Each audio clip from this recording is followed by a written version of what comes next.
The Chicago Bears select Darnell Wright, offensive tackle, Tennessee. Ryan Poles, the former offensive lineman, gets his offensive lineman and gets his right tackle. He didn't give up a sack last year in the SEC. He's a massive human being, 6'5", 333 pounds, and the debate that will follow this pick forever is Darnell Wright or Jalen Carter. Who's the better pro? It's remarkable. This is how I had him ranked. I had Skoronski #1, offensive lineman, Darnell Wright #2, Paris Johnson 3, Danny. I know you don't like that, and then Broderick Jones. What I liked about Darnell Wright, he played left tackle for an entire year. Then they moved him to right tackle. He's played both sides of the line. He doesn't miss games. We talk about, Broderick Jones only playing 1 year. This kid has played 2 years. This guy is a football player. I mean, it's a solid pick. I still would have taken defense, but that's just me. We know you would. It's your day one starter. He's your day one starter, and that right means that Braxton Jones are happy with him. Because he's not going to have to. They're not going to have to bring a guy in, have him compete, move one of the two to the right tackle. That's your day one starter at right tackle. It's a day one starter, Pat Mannelly, at a premium position. Yes. You have used your first round asset of the #1 overall pick to trade down, get everything you got with DJ Moore and everything else, and then you trade down one more spot. And I know it's a little underwhelming to get that 4th rounder for next year, but you've gotten the guy that you've chosen as a right tackle, who was very, very good as a 4-year starter at Tennessee. And what I do like about it is 2 things. There's no question about this guy being a tackle. No, right. No, he's correct. 6'5", 330 He's your day pounds. one starter. He walks in there, gets his number, and they're saying, you're playing right tackle. There's not a concern that he's going to have to be shifted into guard. Yep. Right? He's going to get every opportunity in the world to be a right tackle and to be a safe pick. To be a starting tackle in the NFL. It's a safe pick. And it's the single biggest hole on your offense. Yes. Like when you sign Nate Davis and you kick Cody Whitehair into center and you have Tevin Jenkins at right guard and Braxton Jones was at least serviceable at left tackle and you added DJ Moore, it was the last glaring hole on your offense for Justin Fields. And it answers questions of moving players around. I thought if you did Skoronski or the other guys, you'd have some musical chairs at the beginning in the offseason. Now you don't.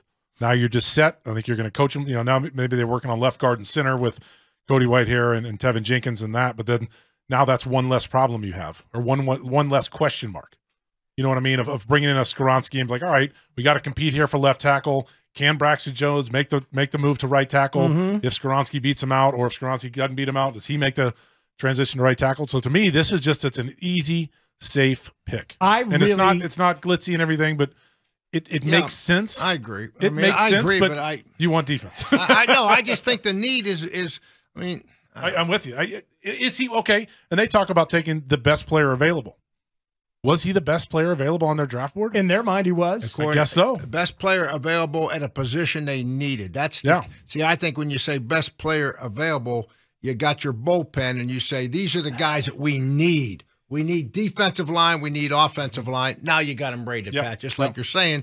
And maybe he obviously was. Guys, what's the goal of this coming season? We talked about it at the beginning of this show. We've talked about it all off season. Justin Fields. Empowering Justin Fields and finding out whether he's your guy or not. Yeah. And so now they've given him a #1 wide receiver in DJ Moore, and they've chosen offensive tackle over 3 technique. That's how committed they are to getting clarity on Justin Fields, and I think correctly. Now he can feel protected. Now they can find out what they actually have. And Darnell Wright is a guy, as we know, because he dominated Will Anderson in the Alabama game. You can leave him on an island. You can help Braxton Jones now on the other side if you're only going to help one tackle. You shouldn't have to help Darnell Wright against a really good edge rusher. The goal of the year is about Justin Fields, and this pick serves that.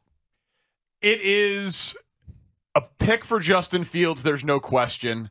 I really do think that passing on the ceiling of Jalen Carter, like the #1 player in the draft 2 months ago, fell to you. And your biggest need position. And your biggest need position, and you passed on the right to draft that dude for a future 4th-round pick.